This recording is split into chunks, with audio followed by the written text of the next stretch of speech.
اور social media کے اوپر بھی ایک نوٹیفیکیشن گردش کے اندر ہے، جس کے اندر یہ کہا گیا ہے کہ جن لوگوں نے ابھی تک اپنا آئی بین نمبر اکاؤنٹ آفس کے اندر یا اے جی پنجاب آفس میں جمع نہیں کرایا، تو اب ان کی تنخواہیں اور پینشن بند کر دی جائیں گی۔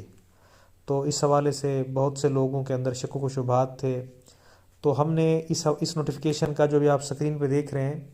تو اس کی کنفرمیشن کے لیے ہم نے اپنے مین آفس جو ہیڈ آفس لاہور ہے وہاں سے رابطہ کیا، تو ہمیں وہاں سے ایک کنفرمیشن ملی کہ یہ نوٹیفیکیشن فیک ہے، کیونکہ اکاؤنٹنٹ جنرل پنجاب لاہور نے پورے پنجاب کے جو سرکاری ملازمین ہیں، جو سروس کے اندر ملازمین ہیں، ان کے آئی بین نمبر آلریڈی ستمبر کے اندر مکمل کر لیے ہیں اور وہ اپڈیٹ ہو چکے ہیں، تو اس لیے ان کی تنخواہیں بند ہونے کا تصور ہی نہیں۔ اور اس کے لیے بھی اکاؤنٹ آفس نے از خود بینکوں سے ڈیٹا اٹھا لیا تھا، یعنی بجائے اس کے کہ وہ کسی ہر ملازم سے رابطہ کرتے، کسی ملازم سے رابطہ کرنے کی اکاؤنٹ آفس نے ضرورت محسوس نہیں کی، بلکہ تمام